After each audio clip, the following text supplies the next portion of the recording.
Moi, j'ai pensé aujourd'hui à, à discuter un peu l'idée de la clipa. On parle de clipote et puis dans le Tanya, ça se définit que clipa, c'est une entité vers laquelle le bon Dieu il se tourne le dos. Et c'est marqué que quand il lui donne de la chayout, quand il lui donne quelque chose, il lui donne comme s'il jette derrière son dos. C'est-à-dire que c'est pas dirigé vers cette entité, c'est pas donné face à face, à plein gré, mais c'est comme quelqu'un qui jette derrière et puis quelqu'un qui le ramasse, ça ne dérange pas. Maintenant, ce que j'ai découvert, en fait, en travaillant avec les gens, que ce concept-là de la clipa, on peut l'inverser un petit peu. Enfin, pas un petit peu l'inverser complètement. C'est-à-dire quoi l'inverser? C'est pas Kadosh Baruch Hu qui me donne avec un sens qui me jette derrière son dos, mais c'est moi qui le perçois comme ça. Ok? Alors quand je suis dans un état de clipa, c'est lorsque je perçois ma vie comme si ce que j'ai reçu, ce que j'ai dans ma vie, c'est par hasard. Je n'ai jamais visé. Je l'ai ramassé, mais il n'y a personne qui me l'a donné. Ok? Il n'y a personne qui veut me donner à moi, il n'y a personne qui s'intéresse à moi, il n'y a personne qui m'aime à moi. C'est juste par hasard des choses qui m'arrivent. Ok? C'est-à-dire que c'est pas à regarder ça, que c'est le Kadosh Baruch Hu qui crée une clipa en lui donnant comme ça derrière le dos, mais c'est la clipa qui regarde ce qu'il a reçu du Kadosh Baruch Hu comme si il m'a jamais visé, quoi. Il a jamais voulu me donner. D'ailleurs, on voit ça dernièrement chez Bilam, la paracha de Bilam, c'est marqué Vayekar. Alors Rachid dit, Vayekar, il allait vers Kadosh Baruch Hu, alors Rachid dit Lachon Mikre. Okay. Par hasard. Et c'est le contraire de ce qui est marqué chez Moshe Rabbeinu, Vayikra, c'est marqué Lachon Chiba. Okay. Alors c'est quoi la différence? C'est que l'un, sa perception de Kadosh Baruch Hu, c'est une perception que c'est par hasard. Ok, ça m'arrive, bon, il vient me voir, bon, c'est par hasard. Il était dans le quartier, bon, et par hasard il m'a vu, ok, un truc comme ça. Bien Vayikra, le Shon Chiba, il m'appelle à moi, ok, il recherche à avoir une connexion, une relation avec moi.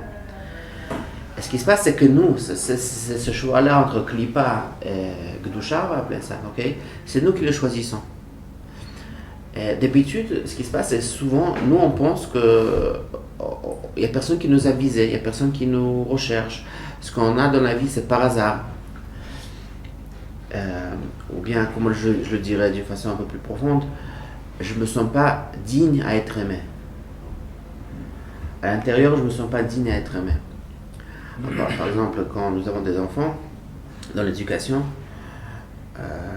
bon, on ne va pas parler des enfants, on va parler des adultes qui vont en thérapie. Et puis des fois, on voit une personne qui vient en thérapie, et c'est évident que cette personne elle a eu un manque d'affection. Alors je commence à lui poser la question, c'est comment c'était à l'enfance, comment est-ce que dans votre famille on exprimait l'affection. Et puis les gens disent ouais on nous aimait. Alors comment vous saviez qu'on vous aimait? Bah, on s'inquiétait pour nous, ou bien on nous comblait tous nos besoins. Ah bon, alors je fais l'air d'être un imbécile comme ça, je dis bon, alors comment est-ce que tu sais que si jamais que les gens ils s'inquiètent pour quoi, ça veut dire qu'ils t'aiment? Parce que je suis un parent, je m'inquiète pour mes enfants, mais c'est pas toujours par amour, c'est souvent par obligation, je sais pas, je suis une personne responsable, ok? C'est pas de l'amour, ok? Alors après, je pose la question, est-ce que vos parents vous ont jamais vu? Ils ont vu qui vous êtes vous. Alors là, souvent, les gens commencent à avoir un petit peu de larmes aux yeux. Et mes parents m'ont jamais vu.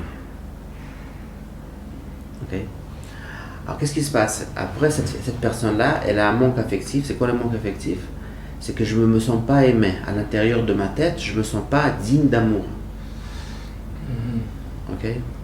Alors dans la Chassidoute, on parle de cet amour, je pense qu'on appelle ça Einaich Yonim. C'est comme les les colombes qui expriment leur amour à se regarder dans les yeux. Ok? Alors, c'est pas de l'amour parce que j'ai fait quelque chose pour toi, ok? Mais c'est de l'amour parce que je te vois. Et souvent on a grandi, toute notre vie peut-être, ouais, et personne qui nous a jamais vus, ok? Il n'a jamais regardé à nous pour nous voir. Alors on se dit, il n'y a rien à voir. L'enfant il se dit, si mes parents ne m'ont pas vu, c'est que vraiment il n'y a rien à voir. Alors je ne suis pas digne d'amour. Après toute ma conduite, elle est autour de ce concept-là que je ne suis pas digne d'amour, et si j'ai reçu quelque chose, c'est pas parce que quelqu'un qui m'a donné à moi, mais je l'ai eu comme ça. Ok? Alors, souvent, c'est quelque chose de mal qui arrive à quelqu'un. Ok, quelque chose de mal qui arrive. Mais du mal se dire par un grand mal. Par exemple, je vais prendre le bus, et puis justement le bus il est passé devant moi. Je dis, ah ouais, enfin, il s'en fout de moi. je tombe rapidement quoi, dans ce trou, que, oh même pas. Bonjour, aujourd'hui. Ouais, c'est fini, il n'y a personne qui m'aime. On n'a pas besoin d'un grand truc pour ne pas se sentir aimé. Pour dire, voilà, je suis un de ceux qui n'est pas aimé. Mon Dieu, il me regarde pas, il se fout pas de moi. Il ne se regarde pas, il regarde moi, mais ouais, c'est ça. Il Ok. ne même pas le bus. Non, mais c'est drôle, hein, si on s'introspecte un petit peu, c'est incroyable comment rapidement on se sent rejeté. Pourquoi est-ce que on se sent rejeté si rapidement? Parce que dans ma tête, je crois que je ne suis pas une personne qui est digne d'amour. Alors c'est ça ce qu'on appelle la clipa. La clipa, c'est que quelqu'un qui ne se sent pas aimé, il forme une clipa, comment dire en français une clipa? Une carapace par laquelle il essaie de se protéger. Alors cette carapace peut être de toutes genres de choses. Par exemple, je peux devenir super gentil, je vais dire toujours oui à tout le monde. Ou bien les gens ils parlent de l'égoïsme, ils parlent de l'égoïsme, enfin des gens qui sont égoïstes. Les gava, comment on dit en français, des gens arrogants. Orgueilleux. Alors l'orgueil, cet orgueil-là, c'est une carapace, c'est une façon de se protéger. Okay, pourquoi? Parce que moi, à l'intérieur, si les gens me découvraient qui je suis vraiment, ils ne m'aimeraient pas. Alors j'ai besoin de créer une carapace. Et je suis tellement inquiet pour pas que la carapace soit cassée. Parce que si jamais la carapace est passée, c'est moi. Parce qu'à l'intérieur, si tu découvres qui je suis à l'intérieur, c'est horrible, tu vas me rejeter. Alors ce qui se passe en fait, c'est que quand nous avons deux âmes, la nefesh habahamit, nefesh elokit, la nefesh habahamit est appelée dans la Chassidut une âme qui a traversé des tzimtzumim. Tzimtzumim, c'est des contractions. Ça veut dire que c'est une âme qui a vécu le rejet. C'est une âme rejetée. Okay? C'est une partie de moi qui prend tout comme quelqu'un qui est rejeté. Ah oui, ça m'arrive comme ça parce qu'on m'aime pas. Sûrement il veut pas être là à côté de moi parce que je sais pas quoi. Okay? Il y a toujours du mal sur moi. C'est quoi Nefesh Elokit? C'est l'âme qui n'a pas reçu, qui n'a pas vécu des rejets. Elle est là, elle est descendue en bas, mais ils sont toujours aimés. On n'a jamais ce doute qu'elle est aimée. Alors, de ça devient la source de ce qu'on appelle le bitoul ou le manque de bitoul. C'est marqué dans la Chassidut que les clipotes, puisqu'ils ressentent qu'ils n'ont pas de chayut, ils n'ont pas d'énergie divine, alors c'est pour ça qu'ils doivent toujours se montrer grandes. Okay, alors c'est exactement ce qu'on vient de dire. Quelqu'un qui ne sont pas aimé à l'intérieur, pourquoi tu parles à moi? Sûrement parce qu'il a un petit intérêt en moi. Okay. C'est lié avec le fait de s'aimer ou de ne pas s'aimer? Absolument, c'est exactement ça. C'est quoi s'aimer? De croire que je suis une personne digne d'amour. C'est-à-dire ça s'aimer. Okay. Ouais. Ça. Oui. Alors si par exemple, je clique pas, et il y a Moshe qui est à côté de moi, je dis pourquoi elle est pour sûrement il a un petit intérêt en moi, mais sinon j'ai aucun droit, il m'aimerait pas sinon. Okay. Alors je me sens pas à l'aise. Toujours je suis préoccupé par ma survie. Alors c'est quoi le bitoul? Attends 2 secondes, alors quelqu'un qui s'aime, c'est pas quelqu'un qui est orgueilleux. Non, pas du tout. Quelqu'un qui est orgueilleux, c'est le contraire. Absolument. Quelqu'un qui s'aime pas. Ouais, c'est ça. Donc ça veut dire que si quelqu'un il s'aime, ça passe bien normalement aux yeux des autres. Ah oui, lui, il est à l'aise. Je peux être moi-même, je peux être moi-même. C'est pas faux, quoi. C'est pas... Ouais, je peux être. Oui. Alors que l'orgueil, au contraire. Si tu vois souvent dans, par exemple, des relations de couple, les gens ils perçoivent l'autre pire que ce qui arrive vraiment. Par exemple, le mari rentre du travail, il n'a pas vraiment dit bonjour à sa femme. Alors la femme commence à s'imaginer pourquoi il est fâché avec elle. Mais lui, il n'est pas du tout fâché avec elle, il est juste fatigué. Okay? Mais des combinaisons comme ça arrive constamment. On s'imagine pourquoi l'autre ne nous aime pas. Mais en fait, c'est nous qui nous n'acceptons pas et on se prépare déjà à cette claque qu'on va recevoir de l'autre. Alors, qu'est-ce qu'on disait? La klipa, puisqu'elle n'a pas de chayout et sans, je suis pas vraiment, j'ai aucun droit, alors j'ai besoin de m'agrandir. Qu'est-ce que veut dire que j'ai pas de bitoul? Alors, c'est quoi vraiment bitoul? Par exemple, je veux être concentré à ce que mon chef va me raconter. Maintenant, si en même temps j'ai faim, et je veux manger, j'aurais du mal à l'écouter. Okay? Parce que je suis pas comblé, j'ai un manque, je pense à moi. Okay? Alors je ne serais pas vraiment concentré, je ne vais pas être vraiment de battel à Moshe, je ne veux pas être avec lui. Alors la clipa qui est jamais satisfaite, je me sens jamais à l'aise, je me dis, il me parle maintenant, mais qu'est-ce qu'il pense à moi, qu'est-ce qu'il y a de moi, qu'est-ce qu'il y a de trucs. Alors je vais toujours penser à moi-même, je ne vais pas penser à lui, je ne vais pas être battel. Okay? L'Akdoucha, c'est le contraire, moi je me sens à l'aise, je suis satisfait, je suis saturé, je suis bien. Alors Moshe, je peux te parler, je peux t'écouter à toi. Ok? Alors, ça c'est vraiment un concept qui est très important de connaître parce que souvent on fait exactement le contraire. On voit quelqu'un d'orgueilleux, on voit quelqu'un qui est un enfant par exemple, il a un petit peu d'orgueil, alors on essaie de le casser. Quand on le casse, le message qu'il reçoit, bah oui, j'avais bien raison que je ne suis pas digne d'amour. Alors qu'est-ce qu'il va devenir? Encore plus orgueilleux, parce qu'il devra se protéger encore plus. Ok? Qu'est-ce qu'il faut faire avec quelqu'un qui est, mettons, qui a une clipa comme ça, il faut l'aimer plus, il faut se rapprocher de lui, il faut le mettre à l'aise, ok? Et lui va s'en douter, c'est pas possible, qu'est-ce qu'il veut de moi? On me dit chez les Russes, si vous à l'époque, je sais pas, peut-être aujourd'hui les Russes ils ont changé, si vous allez sur rire, il va dire qu'est-ce que tu veux de moi? Il s'attend que si on sourit, c'est sûrement pas parce qu'on l'aime, c'est sûrement parce qu'il y a quelque chose qui est. Moi je suis russe, juste pour dire que je connais ça de il avait dit ça une fois à Jacobson, il avait dit même en Amérique, c'est comme ça les gens. Si quelqu'un il est très saméar, très joyeux, alors on dit qu'est-ce qu'il a, il est pas normal. C'est pas logique, les gens ont l'habitude d'être tellement bien avec eux-mêmes. Souriant. Il y avait un stand-upiste soviétique, juif d'Afrique, que dans les années 90 il est parti aux États-Unis et après quand il est venu, il est parti juste visiter.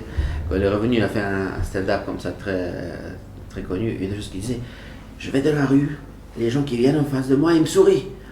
Ah, je me demande qu'est-ce qu'ils veulent de moi. Ok, je veux dire qu'en Russie, il n'y a personne qui te sourit comme ça. Pour pas que tu penses que qu'est-ce qu'on a besoin de toi. Okay. Alors, maintenant, qu'est-ce qu'on voit? La Neshama, la Nefesh Elokit, elle n'a jamais le doute qu'elle est aimée. Et c'est elle qui vient, qui essaye de réparer notre Nefesh Bahamit pour lui dire que malgré que tu passes la vie avec des hauts et des bas, mais tu dois apprendre à connecter avec Kadosh Baruch Hu qui t'aime en fait tout le temps. Ce concept que tu penses qu'il te jette comme ça derrière le dos, il est faux. Kadosh Baruch Hu, c'est ça ce qu'on dit, Hashem Echad, il est un, il est toujours là partout, il est là présent avec toute son essence, il est là, présent constamment. C'est-à-dire que notre concept, qu'on se sent rejeté, loin, abandonné et tout ça, il est vraiment faux, il est dans notre tête, c'est pas ce qui se passe de son côté à lui. Ce qui est intéressant, c'est que cette idée-là, elle s'exprime le plus dans le union de bitachon. Okay? C'est quoi le bitachon? Dans le Chassidut, vous expliquez que bitachon, c'est de croire que Kadosh Baruch Hu, je crois en lui, je lui fais confiance. Même si je ne mérite pas. Même si je ne mérite pas, et il va être là pour moi. Alors, le Baal Shem Tov dit là-dessus que ce concept il est tellement profond que même s'il y a un rachat, que Kadosh Baruch Hu voudrait le punir, mais s'il a le bitachon, il ne peut pas le punir, et pour le punir, Kadosh Baruch Hu lui enlève le bitachon d'abord. C'est-à-dire que la vérité est, ce rachat en fait, quand il a le bitachon, il vit la vérité. La vérité, c'est qu'il est jamais rejeté, jamais abandonné. Ok? Et que Kadosh Baruch Hu nous donne des choses gratuitement, pas parce qu'on les mérite ou pas. Ok? C'est vrai du Rabbi sur ça. Oui, c'est vrai du Rabbi. La mascana, c'est que si quelqu'un il a un onesh, c'est pour ce Yaakov, je connais la sikha. Si quelqu'un il a magia un onesh, parce que le Rabbi dit qu'il ne peut pas avoir de bitachon, s'il a bitachon, Bachem mais magia le onesh, alors comment ça marche? Il doit recevoir ce onesh là. Alors Rabbi, la mascana de la sikha, c'est de dire que grâce au bitachon, il enlève l'onesh. Par sa avoda qu'il a fait, il arrive à surpasser ça, il n'a pas avoir un bitachon, pas avoir un onesh. Oui, mais c'est exactement si tu penses, c'est vraiment ça le concept. C'est-à-dire que si quelqu'un y arrive à vivre la vérité, c'est quoi la vérité? C'est qu'il n'est jamais rejeté. Le contraire de la sensation que nous avons à l'intérieur de nous, qu'on n'est pas aimé, et chaque fois qu'il y a quelque chose qui nous arrive de mal, alors il y a un comptable à l'intérieur qui tient le compte. Ah, tu vois, là j'ai eu ça, il tient le compte pourquoi c'est vrai que je suis abandonné et rejeté et je ne veux pas la peine d'être aimé. Okay? Et vraiment, tout notre travail, c'est le contraire de ça, c'est de s'expliquer que c'est faux. Pas s'expliquer, de vivre ça. C'est pour ça qu'on essaie de vivre l'âge pratique, ok? Et plein de choses qu'on apprend, c'est pour apprendre ce concept-là, qu'on est vraiment aimé et on n'est jamais pas digne d'amour. En tout cas, dans les yeux de Kadosh Baruch Hu. C'est-à-dire que si on a confiance en Dieu dans chaque situation, alors rien ne nous arrive. Tu vois, moi je suis pas en train de rechercher ici une équation pour qu'il n'y ait rien qui nous arrive. Oui, d'accord. On est en train de chercher l'équation pour que même si des choses nous arrivent, on ne se sent pas rejeté. C'est pas la même chose. Parce qu'en fait, si tu penses, souvent quand tu parles aux gens, par exemple quelqu'un qui a perdu beaucoup d'argent, ok? Alors qu'est-ce qui lui fait mal? Alors bon, tu peux parler, il a perdu de l'argent, c'est la perte de l'objet, quoi, de l'argent qu'il a perdu. Mais souvent, on voit que ce qui lui fait le plus mal, c'est qu'il se sent bête, qu'il se sent un loser. Okay? Il se sent qu'il ne va plus être respecté. Des fois, il a peur que sa femme va le quitter. Je sais pas quoi, il y a des choses comme ça grandes. En fait, c'est pas l'argent qu'il a perdu. Ce que les gens ils vont dire. C'est plutôt son image de soi qu'il a. Ouais. Que avant, quoi. Le plus général, c'est le manque de sécurité. Il n'est plus en sécurité. Toi, tu parles de sécurité. Quel genre de sécurité? Sécurité globale que je suis maintenant livré à moi-même et que je n'ai plus une protection qui me guide, puisque j'ai fait un faux pas et j'ai perdu beaucoup d'argent. Donc j'ai plus cette protection-là qui me permettait de. Tu veux dire que si l'argent, c'est l'argent. Bon, s'il pense ça, c'est encore pas mal. C'est comme ça que je le ressens. Je ressens vraiment quand je perds de l'argent, j'ai l'impression que maintenant, ça y est, ça va dégringoler dans tous les sens parce que j'ai plus cette protection qui me permettait de. Alors viens, on va analyser ça un petit peu. Ici deux choses. Maintenant que c'est vrai que l'argent c'est une sécurité, ok? Pas seulement par rapport au fait que je peux faire ce que je veux avec l'argent, par rapport au fait que maintenant je suis dans une situation où est-ce que ça a plus, j'ai plus quelque chose qui me protège, j'ai plus cette force qui me protège. Attends, alors je veux juste un petit peu analyser la chose. On va dire que c'est un truc rationnel de dire que l'argent c'est une protection. Ok, c'est vrai, quand j'ai l'argent je peux payer des choses, quand j'ai pas d'argent j'ai un problème. Maintenant, quand je perds l'argent, ok, de penser que maintenant ça va aller en pire, c'est pas rationnel. Ça vient du sens intérieur que la personne peut se sentir rejetée. Et il y a quand même quelque chose de mal qui m'arrive, alors je m'attends qu'il y aura quelque chose de pire qui va arriver. Exactement. Okay. Alors, le fait que je n'ai pas la sécurité, c'est-à-dire je veux payer quelque chose, je n'ai pas cet argent, c'est vrai, c'est la vérité. Mais ce n'est pas de ça qu'on parle. C'est pour ça que ce que je veux dire, c'est que souvent, quand les gens ils vivent quelque chose d'un malheur, ok, c'est pas le malheur lui-même qui est le pire, c'est le sentiment qui vient avec ça. L'Admor Azaken dit quelque part dans le Kodesh Torah, il dit que quelqu'un qui a un malheur, mais il est son vrai ami, un ami qui est vraiment vrai ami, va le visiter, alors il n'aura plus mal. Okay, ça veut dire qu'en fait, quand le vrai ami vient, il lui rappelle qu'il est aimé, et il lui rappelle que quelqu'un qui est rattaché à lui et pas à son statut. Et alors, le malheur qu'il y a eu ne fait pas aussi mal qu'avant. Okay? Et c'est ça, très important de faire cette différenciation. En deuil aussi, les gens qui sont en deuil, en Afrique, les gens doivent aller les voir, les Romavelim, etc. Tu avec ça aussi. Mais c'est épatant de différencier parce que nous, on ne dit pas pourquoi il est en chagrin, ben parce qu'il a perdu quelque chose. La perte, c'est quelque chose qui est constant. Nous perdons plein de choses dans la vie. Okay? Il y a des plus grandes pertes, des plus petites pertes. Mais souvent, ce n'est pas la perte qui est le pire, c'est l'identité que nous recevons à cause de cette perte. Okay? Comme tu dis, ou bien c'est la vulnérabilité, c'est-à-dire que voilà, je suis tout seul, il n'y a personne qui est pour moi. Ou bien, moi-même, je suis bête. Moi-même, je suis nul. Ok? Tes soirs, moi-même. Oh, oui. Et c'est très intéressant que dans le Tanya, quand l'Admor Azakian il parle de comment la personne pourrait être heureuse, toujours Besimcha, même s'il y a des choses mal qui lui arrivent. Qu'est-ce qu'il dit là-bas, l'Admor Azakian? Que Kadosh Baruch Hu crée le monde à chaque instant. Voilà, Kadosh Baruch Hu crée le monde à chaque instant. Mais quel rapport? Quel rapport? J'ai mal, et puis. Parce que lui, il dit que tu n'es jamais seul. Kadosh Baruch Hu, il est là toujours avec toi. L'Admor Azakian, vraiment, lui, il parle juste de cet aspect-là. On n'est pas maintenant à créer une vie où il n'y a pas de haut et de bas. C'est pas ça le point. On veut créer une perspective où les personnes se sont constamment aimées. Juste pour terminer, c'est cette histoire du Maguide, que quelqu'un qui est venu chez lui pour demander comment est-ce qu'on peut recevoir Isurim Ba'ava, recevoir des souffrances avec amour. Alors il l'a envoyé chez Reb Zusha d'Anipol, qui était très très pauvre, il avait beaucoup de malheur, quoi. Bon, ils sont venus chez Reb Zusha et ils lui ont demandé, voilà, le Maguide nous a envoyé pour apprendre de toi comment recevoir les malheurs avec amour. Alors Reb Zusha a pensé, il a dû se tromper parce que moi je n'ai pas de malheur. Maintenant, encore une fois, du côté rationnel, il y avait des malheurs qui lui arrivaient. Mais lui, à l'intérieur, ne le vivait pas comme ça. Okay, lui, c'était un tzaddik, c'est quelqu'un qui vivait jamais, il vivait jamais seul. Il se sentait jamais pas digne d'amour. Okay? Et juste pour terminer, c'est un truc qui est super important, quand souvent on se trompe avec l'idée du bitoul. Bitoul, c'est quelque chose, quand je me sens rempli, je peux être batel. Quand je me sens vide, encore batel, ça veut dire quoi? Batel, que je peux être vraiment connecté avec l'autre. Je peux être là pour l'autre sans penser à moi-même. Ok? Alors quand je suis rempli, je suis bien à l'intérieur, je peux être avec l'autre. Quand je suis vide à l'intérieur, je me préoccupe toujours de comment me remplir, je ne peux pas être là avec l'autre. On voit ça quand quelqu'un de Pashtout, il est pas bien, il se sent mal, pour une raison quelconque.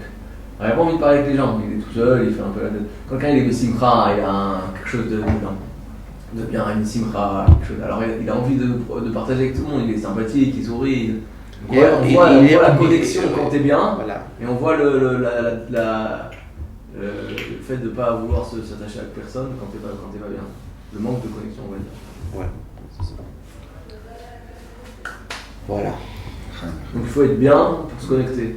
Ou alors il faut être connecté pour être bien. Ce qu'on a dit ici, c'est que d'abord il faut trouver cette voix intérieure que nous avons en nous, qui nous dit constamment que tu n'es pas bien.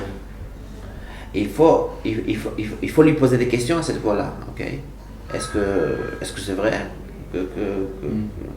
voilà, est-ce que c'est vrai que je suis pas bien? Est-ce que c'est vrai qu'il y a quelque chose qui t'est arrivé, que ça va arriver pire? Okay? D'où ça vient cette idée-là? Okay? Mais le problème, c'est que des fois, tu peux essayer de te dire, bon, ça arrive quelque chose de pas bien, si Dieu veut, la prochaine fois, ça va être mieux. Le problème, c'est que des fois, même la prochaine fois, c'est pas mieux. Alors après, c'est plus dur de rester positif trop longtemps. Parce que moi, je pense que c'est super important, c'est de différencier. Si on vit en espérant que la vie va changer, c'est pas la vie qui doit changer, c'est mon attitude qui doit changer. Yosef Hatzadik qui était dans le bord pendant 10 ans, et là il a vu des gens qui se réveillent mal le matin, il leur dit pourquoi est-ce que vous avez pourquoi vous avez des mauvaises têtes là. Okay. Mais il était en prison et il n'avait pas on ne lui a pas donné un temps en prison. Il était là-bas, il était en prison à éternité, quoi. C'était un évêque, il valait rien. Okay. Mais lui, il savait être heureux dans la prison. Ok, si quelqu'un il dépend constamment des événements qui lui arrivent, c'est pas vraiment ça le but. Le but ce n'est pas de équilibrer nos événements. On peut pas. On n'est pas. On n'a pas contrôle sur la vie. Mais on peut avoir contrôle sur notre attitude face à la vie. C'est marrant parce qu'avec le bitachon, on a l'impression, dans la Sikha la qui a comme Moshe, l'Afka, du fait qu'ils ont eu le bitachon, du fait que quelqu'un il a le bitachon, le Rabbi explique que quelqu'un il arrive à avoir le bitachon.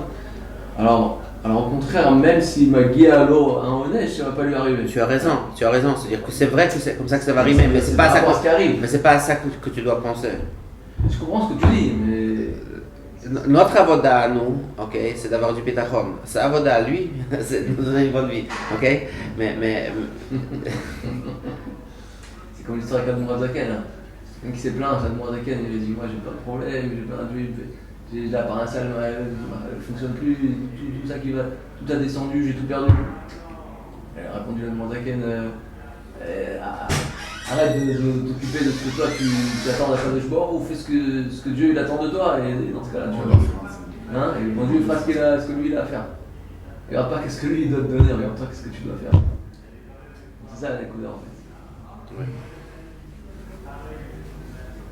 Alors Mimele, si on arrive à voir les choses comme ça, d'être bien dans chaque situation, comme Yosef Hatzadik en prison, alors Mustama que Kadosh Baruch Hu, il va faire en sorte que aussi il va sortir de prison. Ouais, ben il est sorti de prison. Il est sorti de prison. C'est ça tout le problème. Tout le problème, c'est qu'on est programmé pour être mal dans chaque situation qui nous dérange. Et de sortir de cette habitude-là, d'avoir l'angoisse pour chaque petite chose qui nous déstabilise, c'est un travail. C'est ça le travail. Oui, c'est un travail, non, mais c'est ça le travail. Pour t'aider, c'est pas que tu as 10 000 travaux à faire, c'est ça le travail. C'est ça le changement qu'il faut faire. C'est comme si tu peux t'imaginer, il y a un enfant qui a vécu, il est traumatisé, etc. Et tu vois que constamment il est en colère, il est vigilant comme ça et tout. Tu te dis, calme-toi, tout va bien. On va voir positif la chose. Il dit, mais non, et tout ça. Je dis, non, qu'est-ce que. On était en 1992, on est parti faire un gagne Israël en Moldavie. C'est une ex-république soviétique. Et à l'époque, c'était vraiment. On voit que les gens étaient affamés là-bas. Par exemple, on avait ce camp pour les enfants.